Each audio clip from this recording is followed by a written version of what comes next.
మీ business ఏదైనా మీ ఊర్లో promotion చేయాలంటే అది సుమన్ టీవీతోనే సాధ్యం. ఇప్పుడే సంప్రదించండి.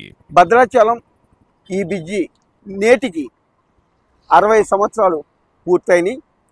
ఈ బ్రిడ్జిని 1959లో అప్పటి ఆంధ్రప్రదేశ్ ముఖ్యమంత్రి సంజీవ్ రెడ్డి గారు శంకుస్థాపన చేశారు. 65లో మన ప్రెసిడెంట్ ఆఫ్ ఇండియా రాధాకృష్ణ గారు ఈ బ్రిడ్జిని 65లో ప్రారంభించడం జరిగింది. నేటికి 60 సంవత్సరాలు పూర్తయినాయి.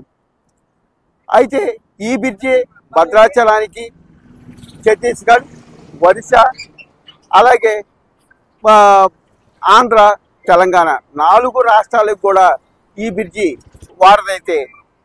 అయితే ఈ బ్రిడ్జి గురించి మనం చెప్పుకోవాల్సిన అవసరం ఉంది. ఎందుకు ఏర్పడింది ఈ బ్రిడ్జి అనేది మనం తెలుసుకోవాల్సిన అవసరం ఉంది. 1957లో భద్రాచలానికి బ్రిడ్జి అనేది లేదు. ఆ సందర్భంలో సారపాకనిచ్చి భద్రాచలం వరకు పడవలతో ఇక్కడికి భద్రాద్రి రామయ్యని దర్శనానికి కానీ, అలాగే ఇక్కడికి ఎవరు వెళ్ళాలన్నా భద్రాచలం రావాలన్నా ఆ పడవల మీదే రావాల్సిన పరిస్థితి. ఒక్కో పడవలో దాదాపు 150 మంది ప్రయాణం చేసే పెద్ద పడవలు అవి. అయితే 1957లో ఏప్రిల్ 10వ తారీఖున 2 పడవలని కట్టుకొని దాదాపు ఒక 300 మంది దాకా ఆ పడవలో ప్రయాణం చేస్తూ సారపాక నుంచి భద్రాచలం వైపు వస్తున్న సందర్భంలో భద్రాచలం ఒడ్డుకు రాగానే ఆ పడవలు 2 జాయింట్ చేసి నడుపుకుంటూ రావడం జరిగింది. ఆ నేపథ్యంలోనే పడవ మీద పడవ బోల్తా పడడంతో దాదాపు 1957లో 203 మంది అక్కడికి పడవలో చనిపోవడం జరిగింది. అప్పుడు ఇది దాదాపు ఇండియా వైడ్ కూడా ఈ వార్త స్ప్రెడ్ అవడం. అయితే భద్రాచలం వారధిని నిర్మించాలని చెప్పని అప్పుడు ఏదైతే కేంద్ర ప్రభుత్వం కానీ రాష్ట్ర ప్రభుత్వం కానీ ఉందో వాళ్ళు ఖచ్చితంగా ఇక్కడ బ్రిడ్జిని ఏర్పాటు చేయడం జరిగింది. అయితే మనతో స్థానికులు ఉన్నారు, అలాగే రాజకీయ పార్టీ నాయకులు ఉన్నారు. వారితో మాట్లాడే ప్రయత్నం చేద్దాం.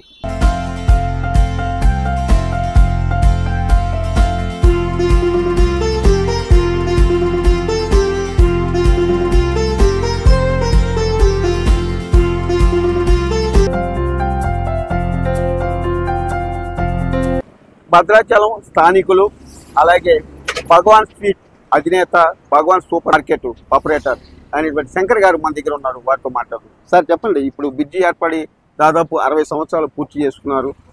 ఈ బ్రిడ్జికి ఈ రోజు నా పుట్టినరోజు జరుగుతుంది. మీరు ఎట్లా భావిస్తారు, ఏ రకంగా చూస్తారు, ఏం చెప్తారు? అందరికీ నమస్కారం.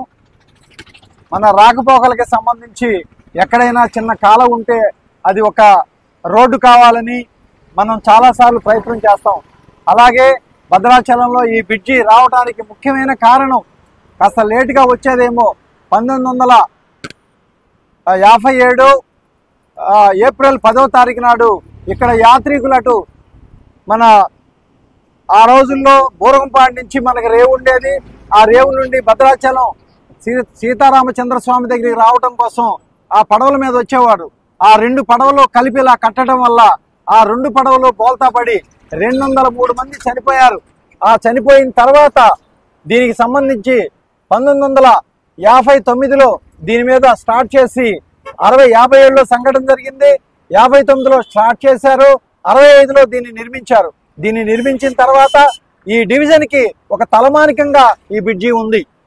ఈ బ్రిడ్జి చాలా మందికి ఉపయోగం. ఇక్కడికి యాత్రికులు వస్తూ ఉంటారు, భక్తులు వస్తూ ఉంటారు. ఈ ఊరిలో వ్యాపారం చేసుకోవడానికి, బతకడానికి వచ్చే వాళ్ళు వస్తూ ఉంటారు. దానికి ఇది చాలా ఉపయోగకరమైనటువంటి ఈ బ్రిడ్జి. ఈ మధ్యకాలంలో లేటుగా జరిగిన ఇంకో బ్రిడ్జి కూడా నిర్మించారు. అది కూడా ఈ భద్రాచలానికి చాలా ఉపయోగం.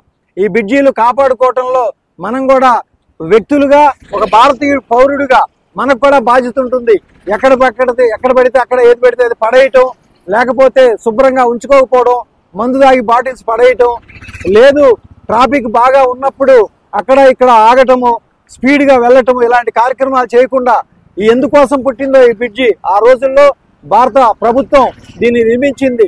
ఈ నిర్మించిన దాన్ని మనం ఉపయోగించుకోవాలని దీన్ని కాపాడుకోవాలని మనస్ఫూర్తిగా కోరుకుంటూ ఈ రోజు జన్మదినం జరుపుకుంటున్న ఈ గోదావరి బ్రిడ్జికి అభినందనలు, ధన్యవాదాలు. జై శ్రీరామ్. ఈ రోజున భద్రాచలం బ్రిడ్జికి హృదయపూర్వక జన్మదిన శుభాకాంక్షలు.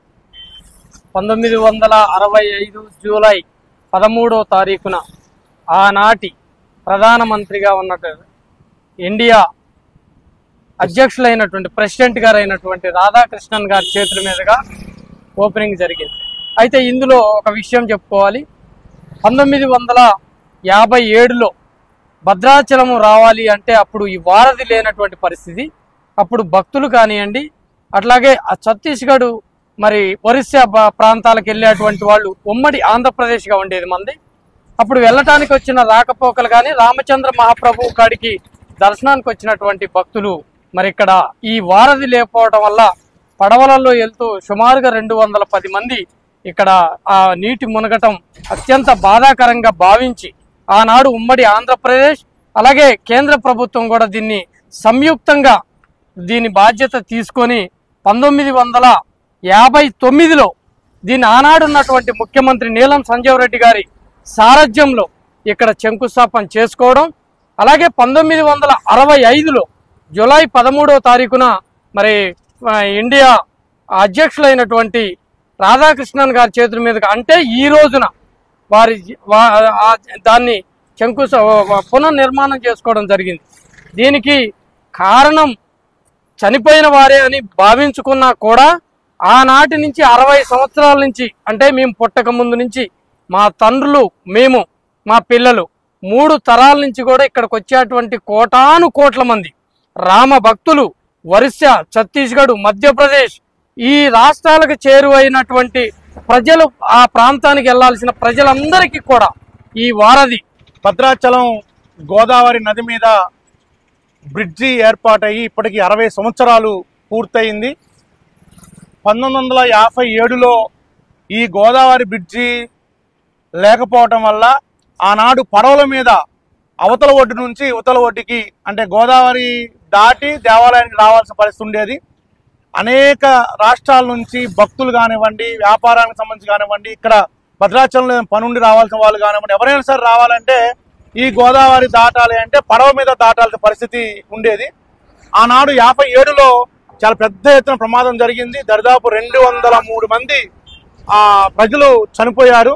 దాంతో ఆనాడు ఉన్నటువంటి ప్రభుత్వం స్పందించి భద్రాచలానికి గోదావరి నది మీద ఒక బ్రిడ్జిని మంజూరు చేసింది. అది 1959లో బ్రిడ్జిని ప్రారంభం చేశారు. ఆనాడు ఉన్నటువంటి చీఫ్ మినిస్టర్ ఆంధ్రప్రదేశ్ గా ఉన్నటువంటి నీలం సంజీవ్ రెడ్డి గారు ఈ యొక్క బ్రిడ్జికి శంకుస్థాపన చేశారు. ఆ తర్వాత 1965లో దీన్ని పూర్తి చేసి ఆ పనులను కూడా పూర్తి చేసుకుని 65లో దీన్ని ఆనాడు ఉన్నటువంటి ప్రెసిడెంట్ ఆఫ్ ఇండియా రాధాకృష్ణన్ గారు దీన్ని ప్రారంభం చేసిన పరిస్థితి ఉంది. ఆనాటి నుంచి ఈనాటి వరకు ఈ బ్రిడ్జి అప్రతిహాతంగా దేశాల నుంచి రాష్ట్రాల నుంచి వచ్చినటువంటి భక్తులందరినీ కూడా ఇక్కడ రామాలయం వద్దకు చేర్చడం కానివ్వండి, ఈ మొత్తం ఈ ప్రాంతంలో ఉన్నటువంటి ప్రజలకి ఒక వారధిగా నిలబడటం కానివ్వండి చేసింది. ఒక రకంగా చెప్పాలంటే ఈ బ్రిడ్జి అనే సేవలతోటి కొన్ని లక్షల మంది, కోట్ల మంది ఇవాళ ప్రయోజనం పొందిన పరిస్థితి కూడా ఉన్నటువంటి పరిస్థితి ఉంది. ఆ రకంగా ఇది ఉంది. ఈ బ్రిడ్జికి సంబంధించినటువంటి వాల్యుయేషన్ అంటే దీని యొక్క గ్రేస్ పీరియడ్ అయిపోయింది అని చెప్పి కొత్త బ్రిడ్జి నిర్మాణం కూడా చేశారు. ఇప్పటికి కూడా ఈ బ్రిడ్జి మీద రవాణా సాగుతా ఉంది. ఒక పక్క వెళ్ళలేదు, కొత్త బ్రిడ్జి మీద రావటం అనేది కూడా నడుస్తూ ఉన్నటువంటి పరిస్థితి కూడా ఉంది. ఏదేమైనా ఈ బ్రిడ్జి అనేది ఏర్పాటు కావటం వల్ల ఇవాళ భద్రాచలం రాముల వారికి అంత పెద్ద ప్రచారం జరగడం కానివ్వండి, భద్రాచలం అభివృద్ధి కావడం కానీ జరిగింది అనేది మనం అర్థం చేసుకోవాల్సిన అవసరం ఉంది. అలాగే ఇప్పుడు ఈ బ్రిడ్జిని కాపాడుకోవాల్సిన అవసరం కూడా ఉంది. దీని మీద విపరీతమైన లోడింగ్ తోటి వాళ్ళ ఇసుక లోడులు వెళ్ళటం వల్ల, లారీలు వెళ్ళటం వల్ల, హెవీ వెయిట్ తోటి వెళ్ళటం వల్ల ఇవాళ బ్రిడ్జికి కొంచెం ప్రమాదం కూడా జరిగేటువంటి అవకాశం కనబడతా ఉంది. దాన్ని నియంత్రించాల్సినటువంటి అవసరం ప్రభుత్వానికి ఉంది అని చెప్పేసి సందర్భంగా గుర్తు చేస్తున్నాం. అయితే ఈ బ్రిడ్జి పై నుంచి దాదాపు కోట్లాది మంది భక్త రామదాసు నిర్మించినటువంటి భద్రాచలం ఆలయానికి ఇక్కడి నుంచి భద్రాద్రి రాముడి దర్శనానికి రావడం జరిగింది. అంతేకాకుండా ఆ 4 రాష్ట్రాలకి కూడా ఈ వారధిగా ఈ బ్రిడ్జి ఉండడం ఎంతో ఆనందం వేసిందని చెప్పని ఇక్కడ ఉన్న ప్రజలు కానీ లేదా స్థానికులు కానీ చెప్పుకుంటాం జరుగుతుంది. వీడియో జర్నలిస్ట్ బాలసూర్యతో నాగరాజు, సుమన్ టీవీ భద్రాచలం బ్రిడ్జి మీద నుంచి.